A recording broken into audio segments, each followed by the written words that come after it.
We are now at capacity, 100%. Sorry about that. Welcome, everyone. I'm Anders Bergstrom. I'm going to get things started. I'm the director here at Hauser Wirth and director of our auditions program, which is centered here at this location at 18th Street. On the occasion of our exhibition, William Kentridge, A Natural History of the Studio, and to celebrate the release of our quarterly magazine, Ursula's summer issue, we're delighted to host a conversation about printmaking, process, and metaphor in the work of William Kentridge with Judy Hecker, Jillian Ross, and Leora Maltz-Leca. A Natural History of the Studio is an exhibition in 3 parts. On the ground floor of our gallery on 22nd Street are major drawings and the 9-episode film, A Self-Portrait as Coffee Pot. The second floor of 22nd Street is the second part of the show, which is sculpture. And then here is the third part, which is all of William's, prints at this location. The exhibition runs through August 1st. Please spend time with the exhibition at both locations. Judy Hecker is the executive director of Print Center New York, which is a nonprofit space and hub in Chelsea, just a few blocks north on 24th Street, dedicated to supporting the future of the print field through exhibitions, professional development opportunities, and learning. If you haven't gone, you should go. There's a great show that just opened, New Voices. While as a curator at MoMA, Judy co-organized MoMA's presentation of William Kentridge 5 Themes in 2010 and authored William Kentridge Trace Prints from the Museum of Modern Art, also 2010. And her article, Testing Hypothesis, Performance Process, and Printmaking in the Art of William Kentridge, appears in the summer issue of Ursula, which we have out front. Jillian Ross is an accomplished master printer who ran David Krut Workshop in Johannesburg for nearly 20 years, where she became one of William's primary print collaborators. In 2021, she founded Jillian Ross Prints, a collaborative print studio publisher in Saskatoon, Canada. Bodies of work that she made with Kentridge include the Universal Archive, Triumphs and Laments Woodcuts, Studio Life Graveres, and current works from Kentridge, The Great Yes and Great No. Thanks for coming from Canada. And born and raised in Durban, South Africa, Leora Maltz-Leca is the author of William Kentridge, Process as Metaphor, and Other Doubtful Enterprises from 2018, which began as her PhD dissertation. She is professor of global contemporary art at RISD, director of RISD Global Arts Cultural Program, and we're happy she's joined us from Rhode Island. Thanks for coming tonight. In the opening sequence of episode 2 of Self-Portrait as Coffee Pot, William Kentridge, number 1, says, I prefer the solitary act of drawing, to which William Kentridge 2 responds, I prefer the companionship of collaborators and the energy that comes with the sharing of enthusiasms. It's with that enthusiasm, I think, that we're all here tonight. And I'll hand it off to Judy now. Thank you. Great, super. Thanks, Hauser Wirth, for hosting us. Thanks, Anders, for inviting me to organize this panel. Thank you, Russell and Carolina, for the program support. Thank both of you for traveling on this rainy day to get here and be with us and share your insights. And thank you, William, in absentia, for giving us all the incredible material to talk about tonight. And tonight, we're going to be talking about a lot of material. We'll go for under an hour for sure. We're going to be seeing a lot of visuals and having conversation, and we will leave time for question and answers at the end. Whenever a program involves printmaking, there are always questions and answers, and we're ready to answer those. Little overview, which is that Kentridge's involvement with printmaking started in 1975, so really early in his career when he was also working in theater, in political resistance theater, and he has not stopped making prints since then. I want to make the point that printmaking is both an artistic force and a political force in South Africa, and that's true from the apartheid time through resistance to post-apartheid. And so Kentridge's work does need to be seen within this broader arc and the importance of printmaking for other artists there as well. I also, once I get the clicker, have brought up this collage that I put together to give you a sense of how vibrant the network of print workshops is in South Africa, and how closely collaborative William is with the different people in these many different photographs that you're looking at. A lot of artists that we know love to collaborate with specialized printers and master printers. It's sort of a calling and a mandate for William in a way. He just can't help it.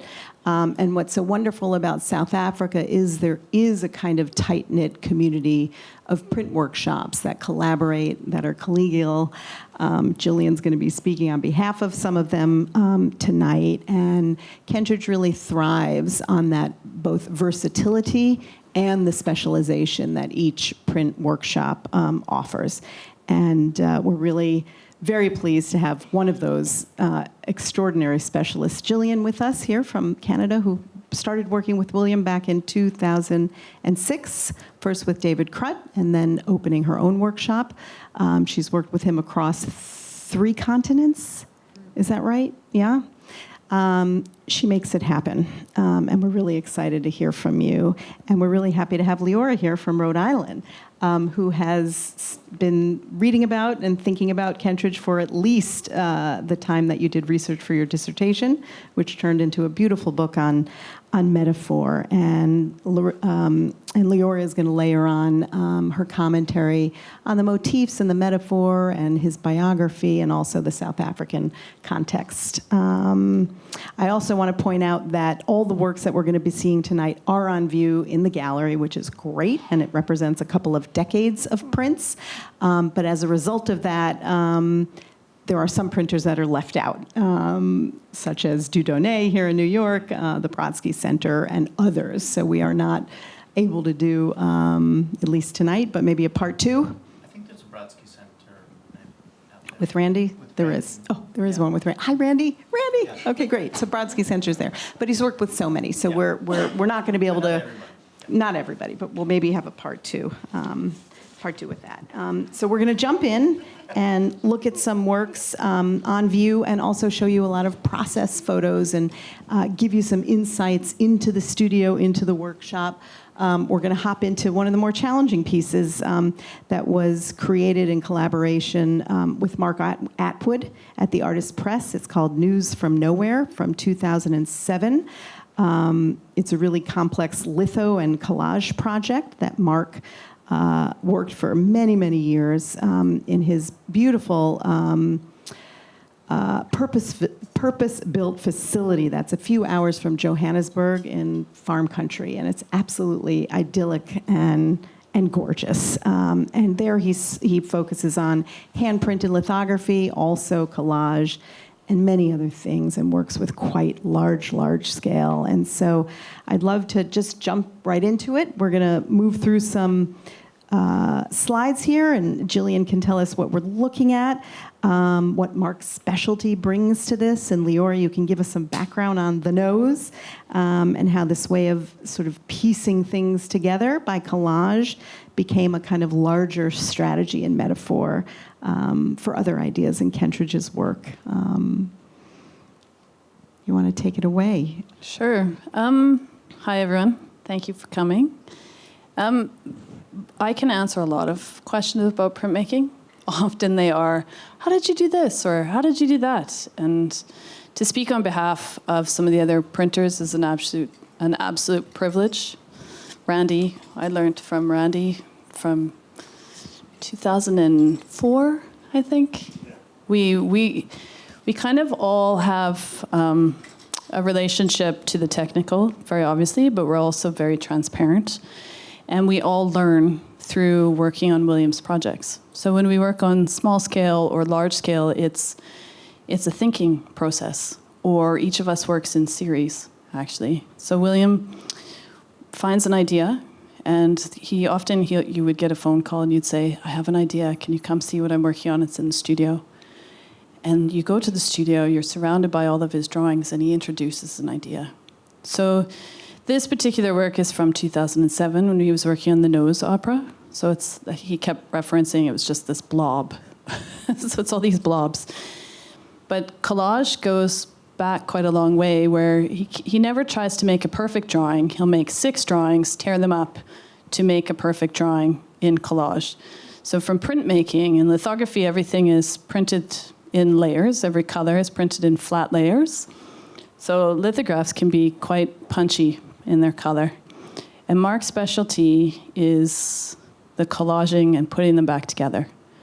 So this particular, I don't know how long William and Mark have been specifically working in collage, but some of those photographs just show you all the piles that sit there. We print them all these flat layers, and then Mark uses lithography plates, like aluminum plates, that he cuts out by hand so that he can place on top of the print and actually just rip them up. So that's how you get the ripped edge that looks like William's. So these are all the many pieces that are out on the table. So the nose is a story about a man who wakes up one morning to find that his nose has marched off his face and disappeared into the city and is wandering around having various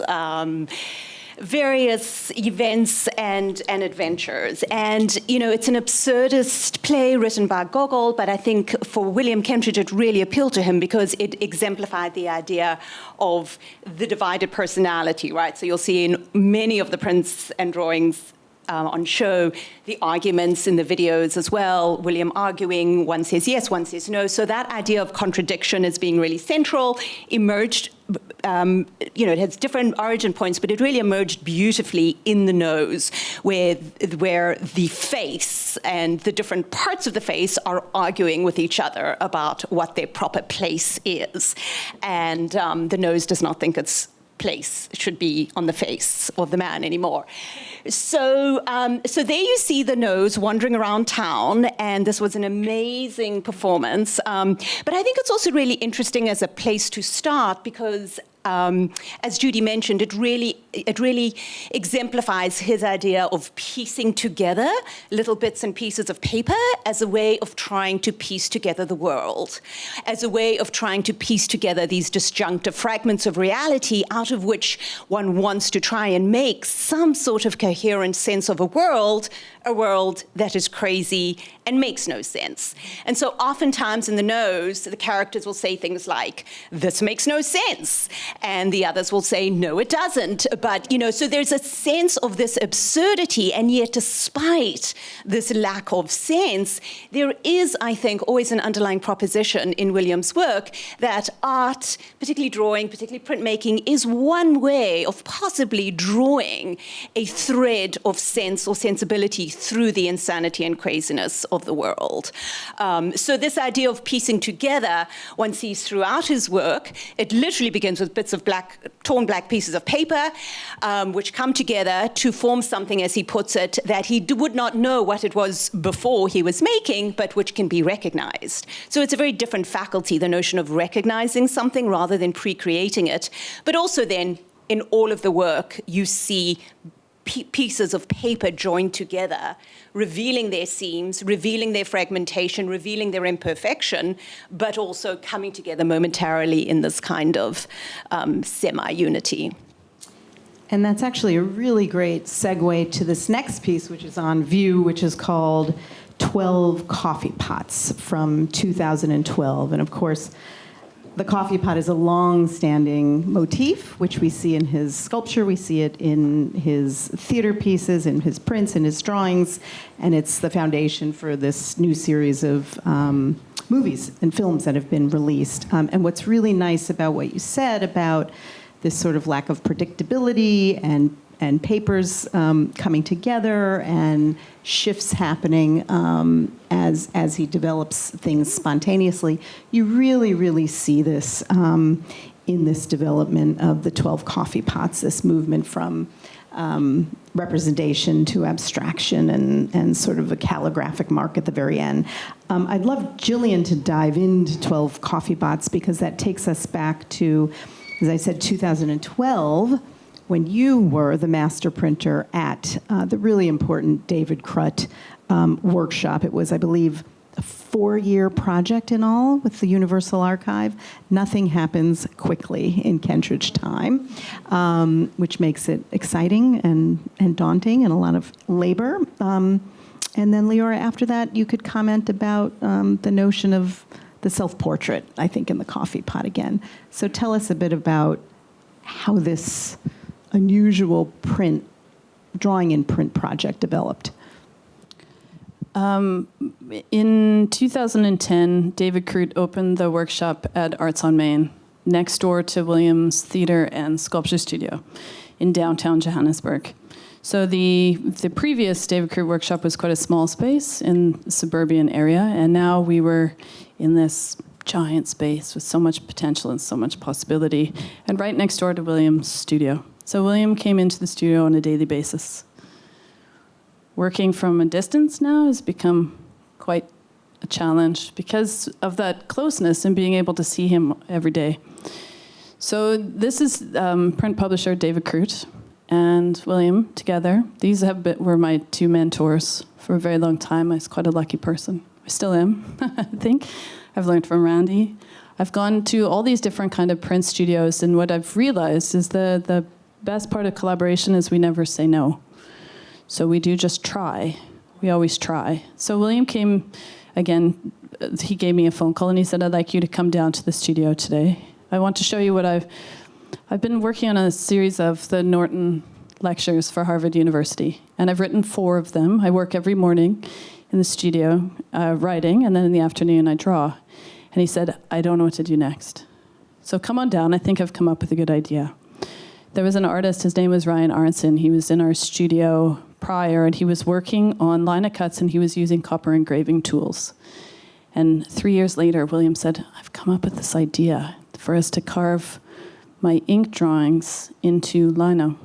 And that's what we did. This was what the work that was on the wall at the time.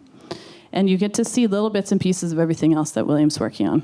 And then he had these ink drawings. He'd just come back from Japan. He said they gave him a studio there with blank white walls, and he wasn't sure what to do in there by himself. And so he started drawing coffee pots, as he does. It's this, how do you begin back in the studio with India ink? And he started gluing them. We started gluing them onto linoleum.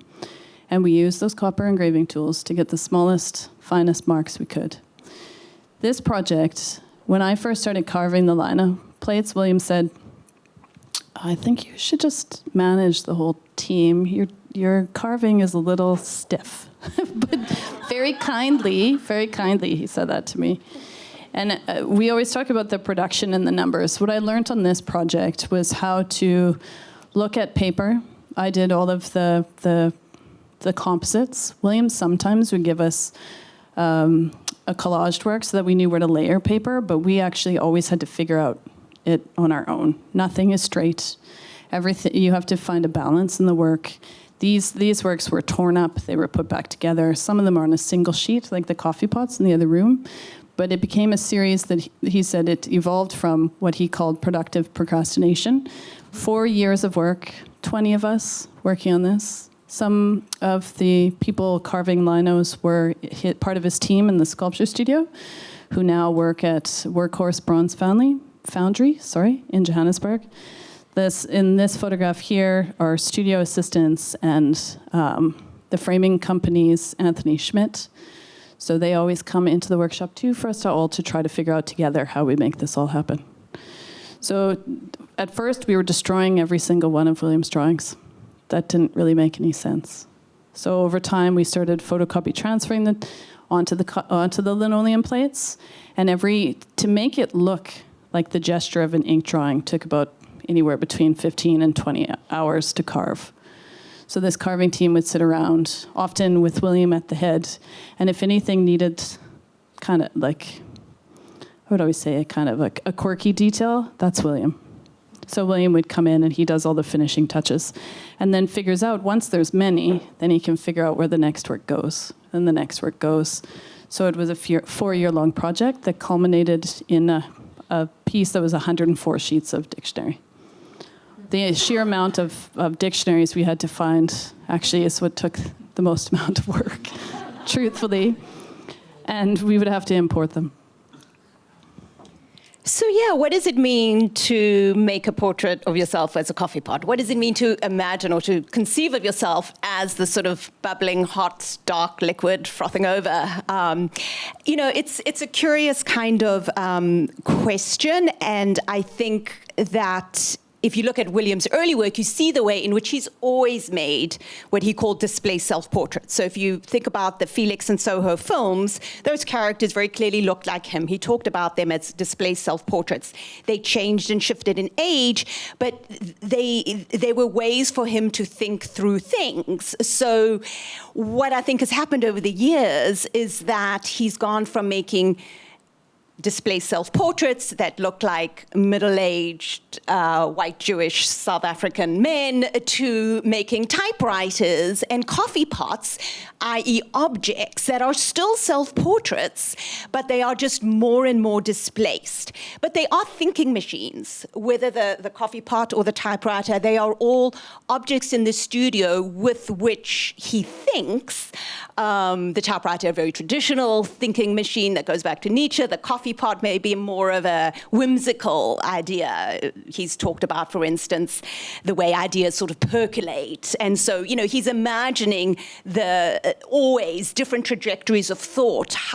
The question for him, I think, and for many artists is always, how do I get ideas? Where do they come from? When I have a good one, how do I make it come again? So the thinking process, the ideation process, and the way of then materializing this very abstract process into certain kinds of objects is something that's always in his work.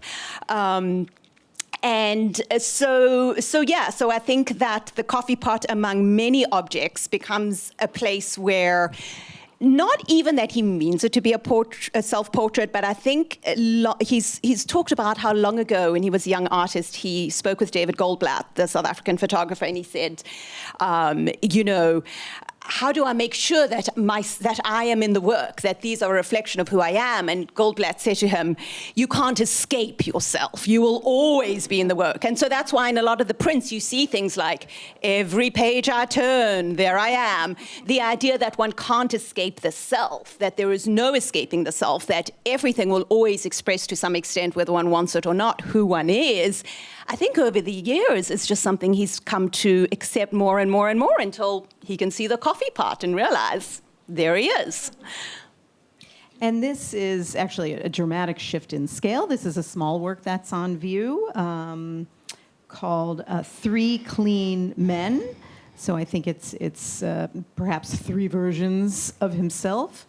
And this work was done just last year with yet another collaborator named Kim Berman, who works in the heart of Johannesburg. She's got a wonderful studio called the Artist Proof Studio, which is a mission-based studio that is all about educating people from diverse backgrounds, access to arts education, also using the studio to do contract printing and complex projects. At one point, they had the largest press in all of South Africa. So it's a mission-based organization that has a tremendous amount of talented people that get their hands on William's work. I don't know particularly who worked on this one, if it was Kim or not. You might know Jillian, but it is a really exciting place that he returns to again and again. And so why don't you lead us off a little bit on this specialization, and then you might comment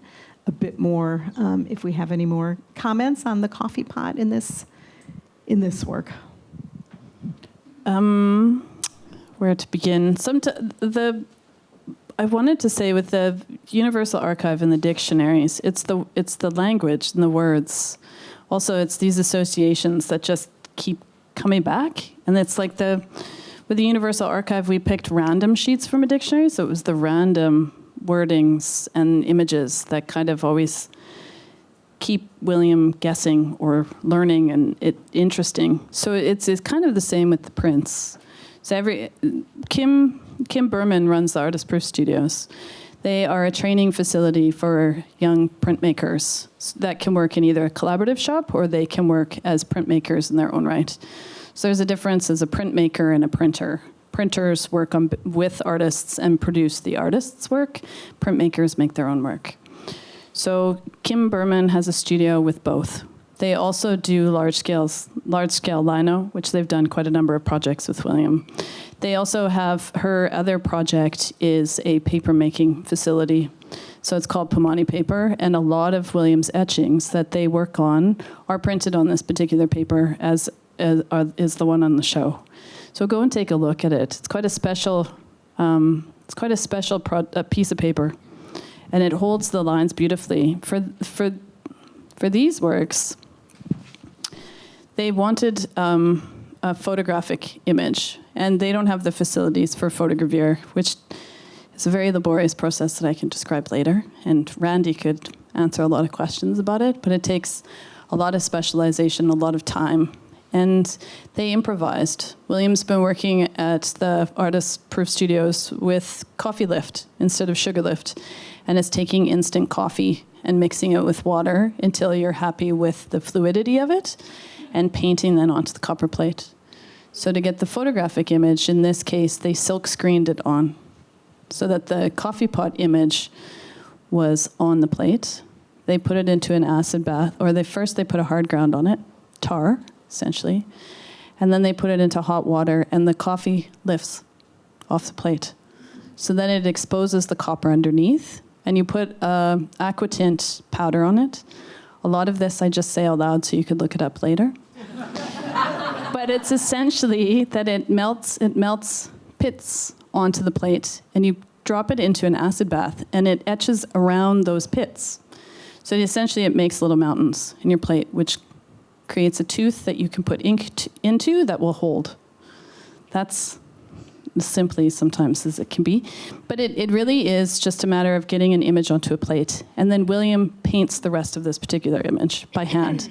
And then you can see that go look at the print afterwards, because it's interesting on how what the silk screened image does in relation to the rest of the work done by hand. And also very specifically, you made me think about your reflections.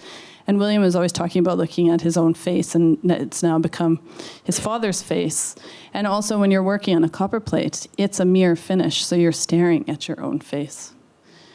And that often he erases by just using a sandpaper to create what's called a plate tone, so it just prints a light gray instead of this reflective surface to begin with. So it's all these little bits of your own self that are always involved in how you're making everything. And then everything comes out backwards, which artists either embrace or they absolutely hate. And William, every single time, loves it. The best print is one that isn't perfect right away, because then he gets to work on it. And he gets then the erasure and the adding of marks, and it becomes this push and pull until he's happy with it. Yeah, I mean, I would just simply say with that, with the image of the coffee pot turning into a coffee pot that you can see in the lower, it's just, he has a lot of objects that are on the border between human, object, always blurring this border. And I think it also harks back to his animation process where one thing becomes another. So there's always that sense throughout his work, no matter how formally different it appears, of one thing threatening to become something else. It's a coffee pot, no, it's becoming something else, which I think is a way in which he thinks about the world, where something can always change into something else, but it's always also a provocation for the viewer to think about the instability of objects. Something might appear to be a coffee pot now, but yesterday it could have been something else. It could have been a hunk of metal. Tomorrow it could be in a scrapyard. So he's spoken a lot about the way in which that idea of process, which is for him a very Hegelian kind of process, that things may appear to be static or still for a moment, but they have a before life, they have an afterlife. Just because we are seeing them in the moment, they always come out of a longer process of existence that he wants to just gesture to in his art. So I think that that process for William is really not only about the physical processes of making work, which, as Jillian says, are incredibly complex and he's always pushing himself, but also about the metaphorical process of life as a kind of enterprise in which the world is constantly changing. And how do you gesture at that through a still medium such as printmaking or drawing? And here, this is a installation shot from the show that's on view here, and you can see the smallest work in the center is the work we were just talking about. And next, we're going to talk about the work just to its right. And one thing to me that's so exciting to see shifts in scale that happen when William works with one studio versus another studio. And so he's back with Mark Atwood outside of Johannesburg in White River, where Mark takes on large projects with him. And that's the piece that you see that's really life scale, again, a coffee pot. It's based on a character from his recent opera, The Great Yes and the Great No, which is about a ship that leaves Marseille for Martinique in 1941 to escape Hitler, with a lot of really important cultural refugees. And he did an extraordinary performance. This is a quote, right? This is about the coffee pot. Over the years, I've used the same mocha pot, which you find all over his home and studio, by the way. He actually does use them as an emblem and sculpture, and done many drawings of it. There's something about the architecture of the pot that is quite anthropomorphic. The skirt, the narrow waist, wider shoulders, and the head of the mocha coffee pot. So it's a kind of indirect metaphorical self-portrait. So the coffee pot is saying that the way of thinking of the self is wider than a drawing of the self. And that really is what you've been addressing. You can see here Mark working on this lithograph. It's quite large scale. Mark has done many multi-piece, large-scale works that end up being very hard to install. Over the years, right, like a 200-piece, 10-foot, litho that took, art handlers at MoMA days to install. Not the most practical. It's portable. It piles back up in a wonderful small box. But what William and Mark have done to make things portable, they don't want to ship prints like large, expensive paintings and sculptures. They want to have more of a versatility. So in this piece, they actually interconnected all of these smaller sheets and mounted them to, I think, a linen that gets folded up quite neatly and placed in this box and then unfolded again. And you can frame it, you can unframe it, you can push pin it. So practical solutions that have come over time with the different workshops. You see Mark at the top there, inking up, I believe, the head. Jillian, do you want to take over and say anything about what's happening in these photos in the studio? I asked Mark recently how these were made, and Mark says that it's like quite a mess. These photographs don't make it look like that. But what he said is that he actually uses wet glue for everything. So to piece all of those pieces, he makes a grid, and you can see that you always have what's called the BAT, which is bon à tirer, and it's the good to print, the one print that you're referencing every time you remake another. So that's what's hanging up on the wall.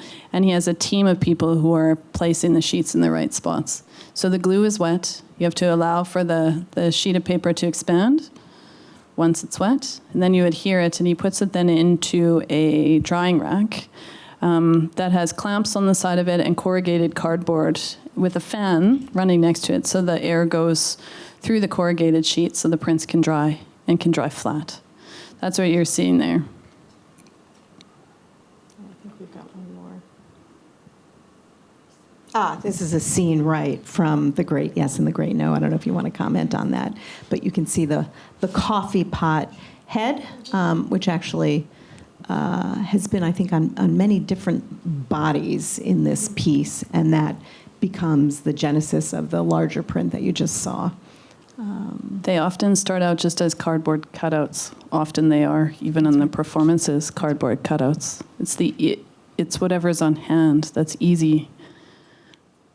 I would just say thematically, in terms of this idea of the great yes, the great no simultaneously occurring, it's much like triumphs and laments, where, you know, William's work is always so concerned with this idea of contradiction, of one side saying one thing, another side saying something else, or the same event being, you know, what's a great triumph for one group of people is, of course, an enormous lament for the other. And so this juxtaposition, this idea of contradiction along with process, I would say, are the two key conceptual ideas that frame his work. You know, one is that the world is in process. The second is that, you know, also a Hegelian idea that it's always about contradiction. And you just see this again and again and again in his work. And so when you look for it, you just really see this thread tying together work over, you know, 40 years.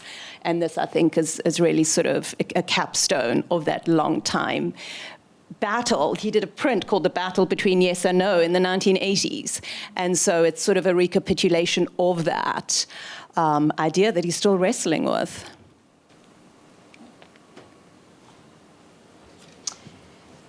And here we're turning to a new subject, although a subject that William has gone back to again and again and again, and that's the Russian Revolution.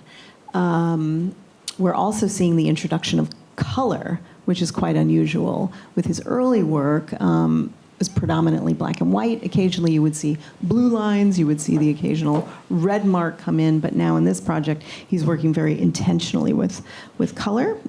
Portraits of Shostakovich's Symphony No. 9 in E minor.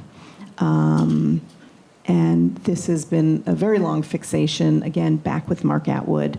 We'll go through a couple of these pretty quickly, and Jillian, you can comment a bit on the process that went into this. These are on view outside, and then maybe you'll make a comment or two about the faces that we're seeing. We included this photograph just so that you can actually see what William's studio looks like when you enter into it. So here he was working on The Great Yes, The Great No, the drawings on green paper on the left-hand side. He started by painting the sheet green with like a paint number 526 or something. I can't remember what he said. But it was based on the green screen green that he has in his sculpture studio downtown. And it comes very simply from something that he's already using, right? The sculptures or the cardboard cutouts up on the wall. And we came in, this is the studio in 2023, I think. Mark Atwood's giant coffee pot was on the wall 2 days prior to this. The dog was barking at it. It was so imposing.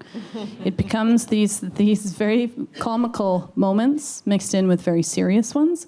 And if we go just into the next slide, this is kind of how William likes best to work on the prints. So there's an idea that comes into being, and then William will do a series of sketches, and in this case, he did them on frosted mylar sheets. And every layer that you see here in a color is a different layer of drawing. And then Mark will go back to his studio, and he will photographically put those drawings onto aluminum plates. And then he'll start a series of proofs. He can work in cold black printing inks. He can work in warm blacks. He can work on a cream paper that will change the way a warm black or a cold black ink looks when it's printed. And then he comes back to William's studio like this and presents as much as possible. I have previously been called a prototyper, which I thought was quite funny, but that almost is what William gives you reference materials. There's a few photographs of Mark's studio online too. William at this time gave us each swatches from some of the dictionary pages that he was making as drawings, where they were using watercolor paints with pencil crayon on top of them, and it blurs the dictionary page underneath. So that's where the references start. And then here you can just see the production side. So where it begins, the film on your left. These are some of the drawings. William uses a red pencil crayon to make registration marks in the corners. If you can see the little crosses. Because, like I said, nothing is straight. So you need to know how he wants to see them put back together. And then you begin. So you begin proofing in a cold black or a warm black. It takes time to get the colors right. Mark's perfect. I take much longer. I've done a lot of work in black and white. And playing around with color is quite a fun idea. And I think that with this body of work especially, you can see that. Like William loved it. Covering up the dictionary pages, what's read, what's unread. And Mark, again, using all those templates. And a lot of, not a lot of extra hands, but allowing people a way in to come and help too, so that they can learn. And Leora, you were particularly interested in this idea of the seam and how this unified whole is never really unified. There's always a kind of split to the self, to Lenin's head here. I wonder if you wanted to comment. I can talk about that, or I can also just very briefly answer the question of why Russia, why this obsession with the Soviet Union, which maybe is just, I know, something I was curious about for a little while. And so, yeah, I mean, the Russian Revolution in the Soviet context has been important since the early 80s, where you see it in William's early prints. And there's two connections I would cite. I mean, the first is a very sort of historical material connection between the histories of Marxism in the Soviet Union and in South Africa, which is essentially to say that the South African Communist Party was started by a group of Lithuanian immigrants who arrived in South Africa, started the Communist Party, which then became, of course, the ANC, which was the leading party for all the decades when Kentridge and others were fighting apartheid.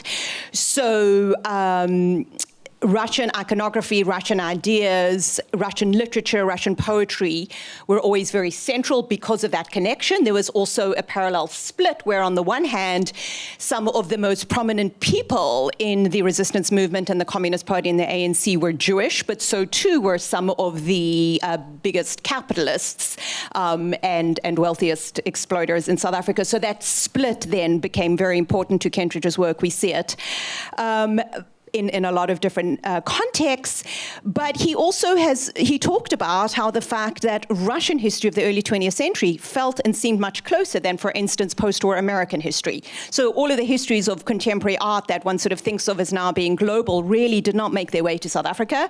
Conceptualism and minimalism made very little sense. And so the Russian context, even though historically more distant, felt closer for him. And it's a context that I think he just continued to draw on throughout his work, particularly after the transition from apartheid to post-apartheid, where the revolution, one might argue, as in the case of Russia, was in many ways a failed opportunity and brought with it a great sense of disappointment and wasted opportunity. And so I think the idea of the failed revolution and the failed promises of the utopian state, the parallels between the two contexts are very clear. And the fact that William was always thinking about Russia, even as he witnessed the long, slow transition in South Africa, has meant that he's returned to it more and more over the years. It's become only a sort of closer and more interesting comparison. And here you see a close-up of just two of the faces of the many. I mean, you've got Stalin, you've got Trotsky, you've got Lenin, all of Lenin, them. all Yeah, of them. Mayakovsky, Mandelstam. And the color, where do you think this comes from? Because it enters in a very, very big way in this project in a way I've never seen before. Yeah, I mean, I think it's a callback to sort of constructivism. I think he was looking at a lot of constructivist work, posters, the revolutionary posters with a shot of red, the deletions of the face. I mean, I think you were explaining about how they look like tape or appear to be tape. So censorship of the image, censorship in South Africa, censorship, you know. So I think visually they hark back to that material as well. Mm-hmm. Yeah. Komar and Melamed. Oh, the work of Komar Yeah, and Melamed also. that too. Yeah. Komar and Melamed in the late mid-'80s, at that period of time as well. Randy, we should give you the mic, actually, to talk about this next. You don't need the mic. Project away. So this is a photogravure that Randy did for William at David Crutt in 2010 called Untitled, parenthetically, I Am Not Me. And here we see work by William about William and about the split self. And photogravure factors into his work in a very, very big way. I wonder, Randy, if you'd like to say a few things about this, and then we can analyze your words. Just a body of work.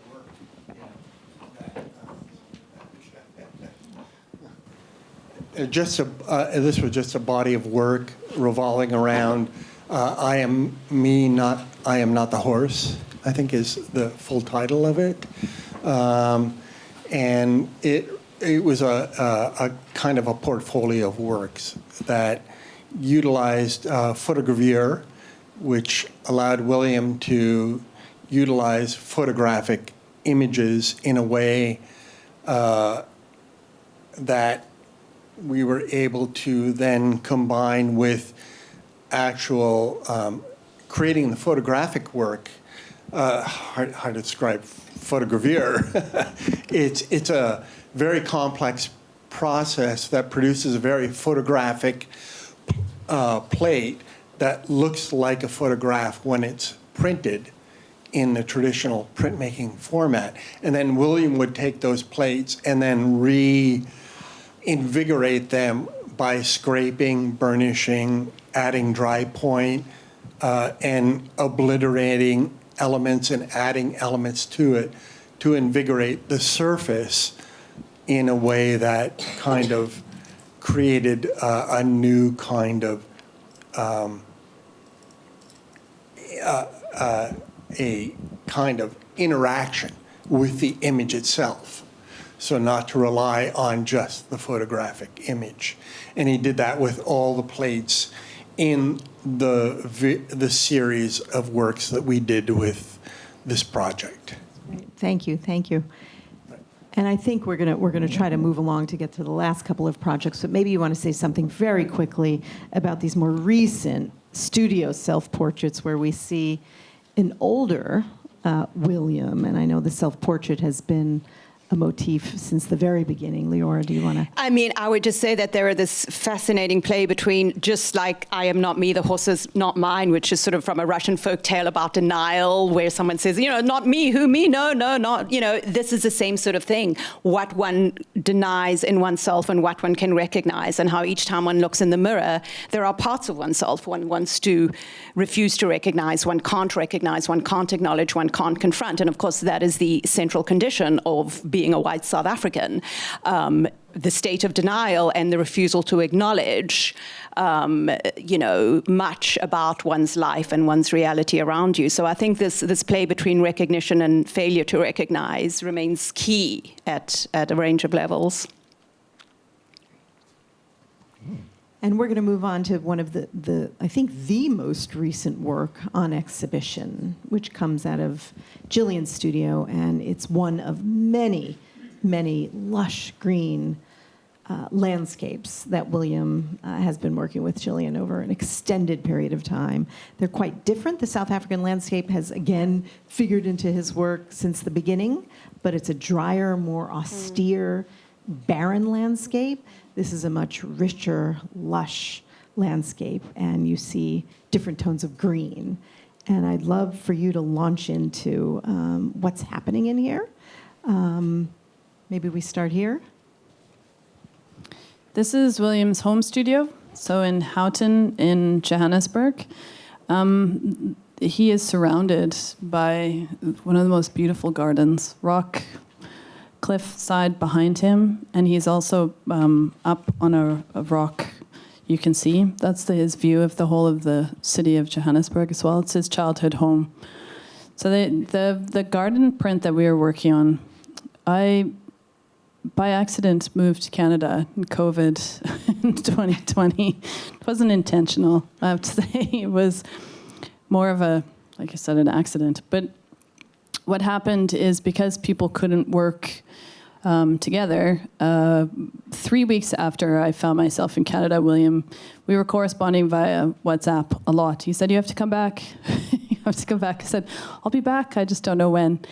And I was behind a computer. And he said to me, well, is there somebody who works in photogravure here in South Africa? And I said, there is, in Cape Town. And he said, okay, can we start on a project with her? Because I think I've come across my new project, a film series that eventually became Self-Portrait as a Coffee Pot. And if you haven't seen the other show, Hauser Wirth's other show, go see it. It is all the drawings that he began in early 2020. And the scale is enormous and amazing. They are drawings that he stands on. He has a long wooden stick with a charcoal pencil at the end of it, or charcoal stick at the end of it. They are his whole arm. And that's actually the difference. So when you're working in prints, right, you can work or drawings, but you can work very small and tight, or you can use like your elbow, or you can start to use like your whole shoulder. And eventually he said to me, let's begin a project in South Africa, and we'll send the plates from Cape Town, Shanae Warren Studio, up to Dave Recruit Workshop, and the print team there would work on a series that show William working in his studio in COVID. And he said to me, can you find a studio in Canada that can work in photogravure on large scale? I didn't know how to do photogravure. Randy, he introduced me to the technique in 2007. It has about 25 different steps. It takes a lot of time and a specialization, of which I've not gone into, but I did find a team at the University of Alberta, Canada. There is the print technician in the university there has been working in photogravure for 35 years, not teaching it to the students, but doing it on his own time. And I said to Steve, I said, why have you been doing this? He said, for this moment, right now. I said, okay, so for the last 5 years, these projects that I work on with William, the Universal Archive took 4 years, the Nose series before that, 4 years, Triumphs and Laments woodcuts, 4 years, at the same time that we make other prints. So we work on these really large-scale projects. So my last 4, 5, I don't know how many years I am now, I can't tell time anymore, have been focusing on photogravure, not on the technique of it. That's not what I'm working on, but what is possible with it. So we start with tests, and some of the initial tests I sent to William, he said, I don't know what you're showing me here. I said, well, this is what the plates look like. And he said, I know. Not in a rude way, but what can we do with these?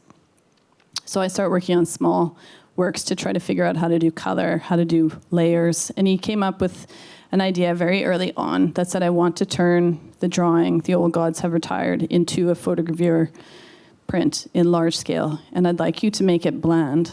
That's what he said to me.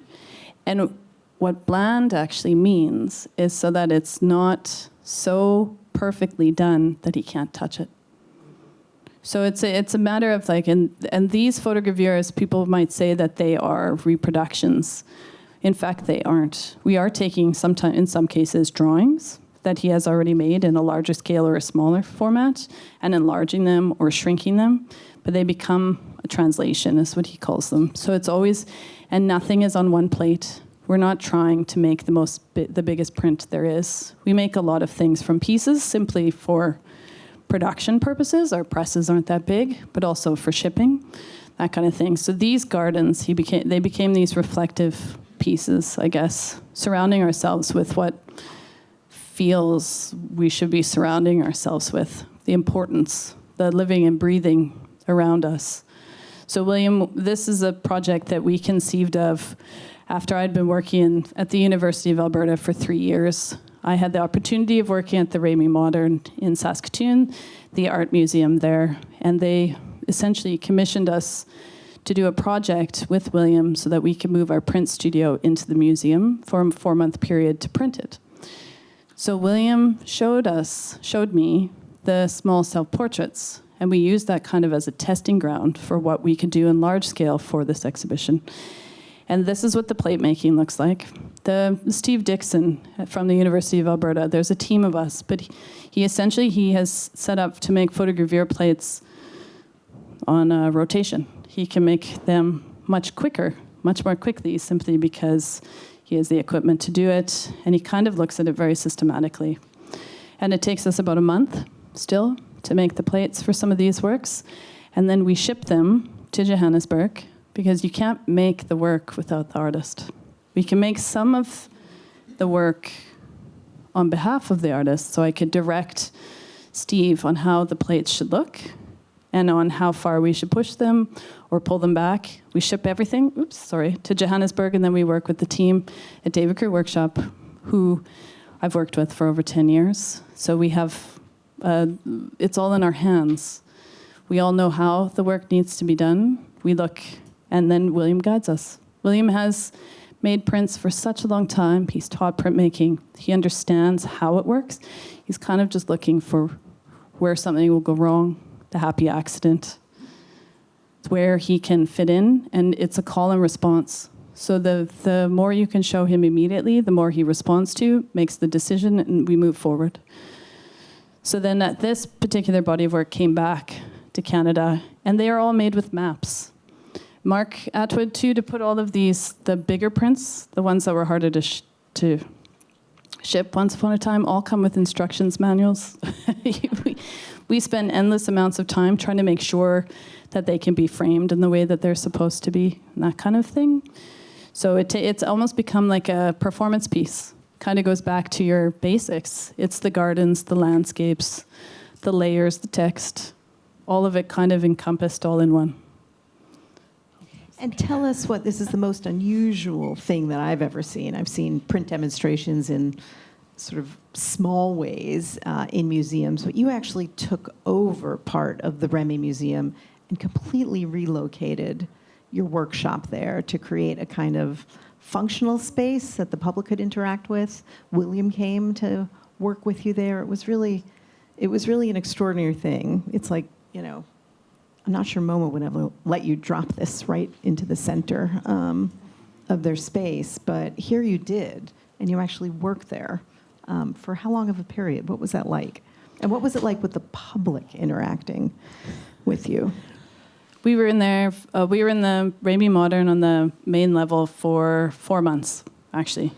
I had a brand new print team, which was fun. It is challenging, but really was a lot of fun. I have been practicing for this my entire career. At the David Crew Workshop in Johannesburg, the doors are open. Those that have been all know this. David Crew, I always say, forced me, but I shouldn't say that. David Crew kind of is, he's a pioneer. He's always thinking of the next idea, the next person. He puts the right people together. I think he can see potential like nobody else. And so when you walk into that studio, it's important to talk to everybody who comes in to show them what printmaking is all about. And so it's transparency, it's very core. So I feel like I can put an aquatint on a plate and talk to somebody, no problem. And it's just simply from practicing. And so that is the ethos of which the curators at the Remy Modern came with me to Johannesburg to meet William, to meet all the print team at David Crew, to meet David, to understand a little bit more kind of on what was possible. And then they allowed us to work on anything we wanted to. And of course, we made a set of 12 photogravure plates and a set of 12 photopolymer plates for William to simply tear up and put back together. But of course, as soon as you see those two big giant grids, there's not just one work, but 4 works. So a month of work in Johannesburg working with the print team who understands William's process and my process. We've made 4 giant works that all come from the garden and are all about process. So it was showing people how William works in such large scale is he makes small collages and he takes a photograph of that collage and he projects it onto a wall. And then he starts to trace the drawing. Then he eventually brings the drawing back down onto the table and continues to draw. And he looks at it and relooks at it. So these became a performance piece. I could answer as many questions as possible. And it's so much easier to talk about printmaking when you're actually showing somebody what you're doing. To try to describe any of the technicals, really difficult. And I have seen a lot of people go to sleep or kind of fade in and out. So it's quite something. But it's all that problem solving. And a lot of this is hand painting this time, and printed layers, and there's 52 pieces in this one print with a few layers on each piece, so it's taking quite some time to finish. Great. I think that's a super note to end on. Was quite an unusual project, one that I've never seen, but I think speaks to the desire for people to see how these things are made, how movement and labor and collaboration and teamwork and how much equipment and furniture and is involved in all of this. So I hope you've all taken away, I'm sure there are many, many questions, a sense of all that's entailed with this medium, both in terms of the artist's involvement and what goes on behind the scenes and the kind of collaboration that there is. And I think our last slide is just a quick view of hot off the press, done with Mark Atwood, 2 prints that William did as a benefit, a fundraiser print for Print Center New York. We honored him several years ago, actually, during the pandemic. He was meant to be here for Columbia University's graduation, and it all sort of came to a halt. But we honored him virtually with a great video tribute from him, and he promised to make us benefit prints, and he made good on that. And these are brand new prints that have come out of Mark Atwood's studio that really emphasizes collage, emphasizes bringing the past printmaking, torn paper, color lithography. The figures themselves are made from 19th century Italian accounting books. The background figures are from a 19th century British newspaper, and so it's really an exciting project. These are on sale. Hauser Wirth has works on sale that you can buy, and these are also on sale at Print Center New York through our website. Come to our space on 24th Street. All the funding, half of the funding will support our programming, half of the funding will support a nonprofit that William supports for experimental performance that he founded in South Africa. So it's guilt-free shopping. We want to open it up for some Q&A, and thank you to the both of you. Thank you.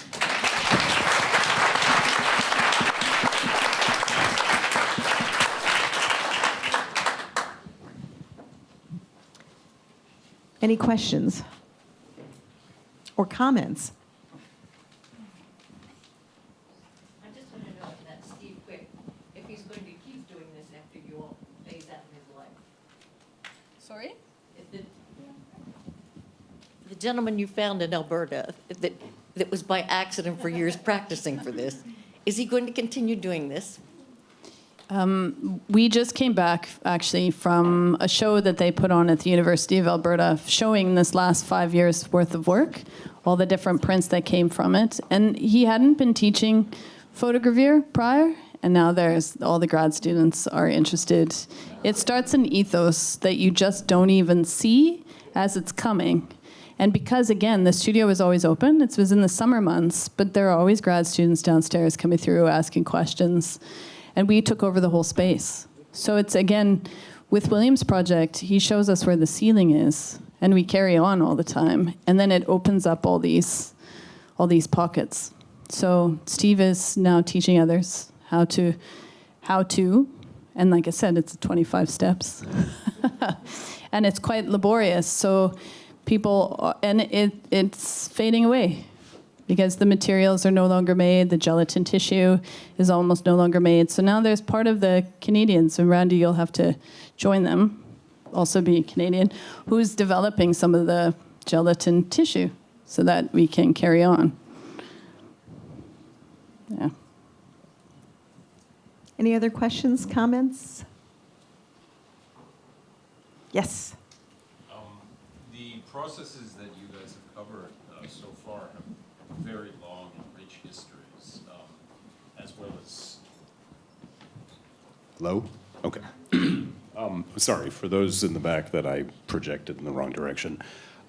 The processes that you guys have discussed so far have very long and rich histories, and also face, as you just commented, some possible extinction events given the availability of the materials and even perhaps the know-how passed down.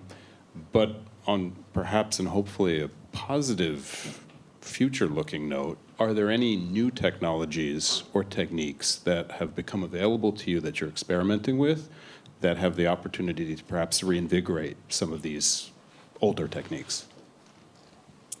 We had one of the happy accidents that came from making those self-portrait plates. We happened to start working on them in May. And if you work on them too early in the season, there's not enough humidity in the air. So the gelatin tissue simply won't unroll and adhere to the copper plate properly. So everything goes wrong. And we had 10 days in the studio to make everything go right, so that we could send those little tiny plates to South Africa to work with William in the studio, with the curators from the Raimi Modern, and nothing worked. Somebody had, Steve and Luke, the last day, there was a little bit of rain. So they made all the plates in 4 hours and arrived by train to Saskatoon, which is about a 5 hours drive, or 5 hours journey, to deliver the plates to me to get on the airplane that night to take to William.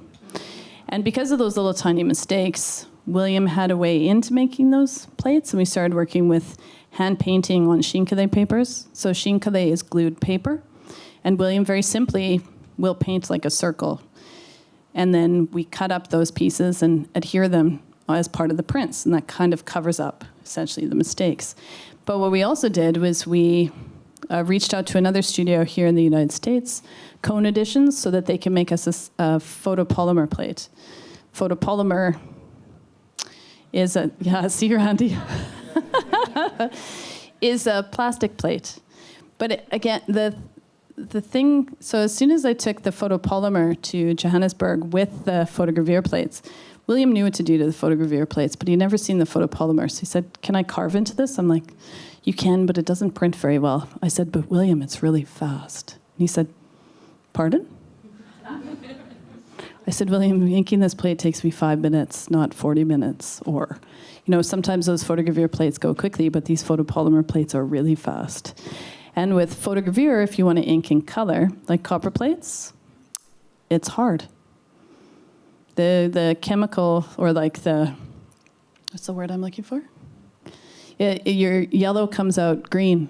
It just oxidizes your colors. So whites will come out gray, etc. But with yes, even still, if you're aggressive on the plates, it still oxidizes. So you just don't have as much control. So I've always been very jealous of what Mark can do in the lithography studio. But with the photopolymer plates, I could do that too. So I just was like, well, maybe there's something that will come from this very fast. I think of the Radiohead song. I'm always like, quicker, faster, more productive, because everything takes so long. And William is so generous in the what's possible, as I said, and working with him. And it's so easy and seamless that it kind of dove into the next idea and the next one. So now we're using those photopolymer plates. And we got a grant in Saskatoon, Saskatchewan, to get all the equipment to make them. So now we're also supporting a network of people across Canada who are buying the plates from us. I think part of what you're hearing in this back and forth is just how this artistic medium is also really grounded in alchemy, in sort of magic and engineering. I mean, it's really an astounding thing, and I've worked with prints for a while. It is still sort of an amazing, mind-boggling series of techniques and processes that feel very archaic and from another century, and they really are from another century. Having said that, I think contemporary artists are making more etching than ever, are making more woodcut than ever.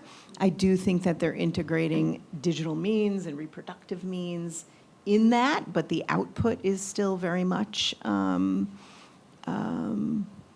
that kind of textured old. And I think at RISD, I mean, the printmaking program at RISD is one of the best. And I know you're not directly involved, but Andrew Raftery and Megan Foster and others, they have an entire building dedicated to printmaking that is leading to fantastic interest. And then there are other programs.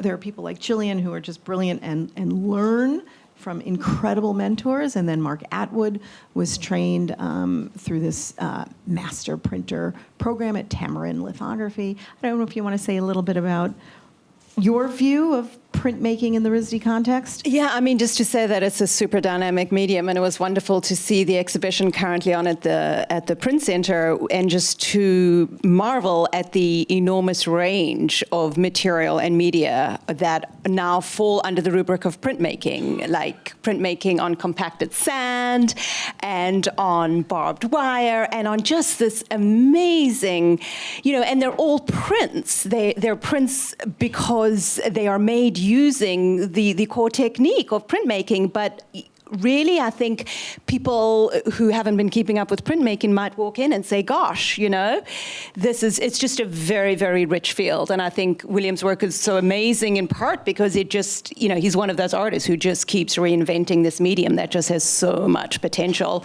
and which has always been a medium that, frankly, is like also more affordable in some ways for people who want to collect. And that sort of, democratic nature of it, I think, is really, really important to the artists who invest their time and energy in it. One more question, yes. Two things. The idea of collaboration, which is so central to this art, is such an inspiration to me because I think we live in a time where collaboration is not valued. We need to move into a time where it is more valued. And I think, once again, art is leading the way, telling us more rich, interesting ways of working together.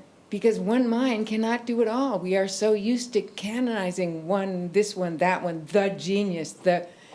And I wonder about, Kentridge must have a pretty strong ego that is not insecure to allow for so much input from so many others. And I think that's fascinating and inspiring. William's wonderful to work with. Truly. And then a mistake becomes an avenue for something new. So all the people working remotely from him make a mistake, and he's, what an opportunity. If we could live this way, the world would be a better place. Great. William waits at the end of the press every single time that we're printing, and every single time he's overjoyed. And he says to me, wow, look at that print, the drawing, I don't know. And I say, wow, look at that drawing, the print, I don't know. And then we carry on, Great. Thank you all very much. Anders, quickly, will audience members have an opportunity to take a few minutes now to look at the gallery?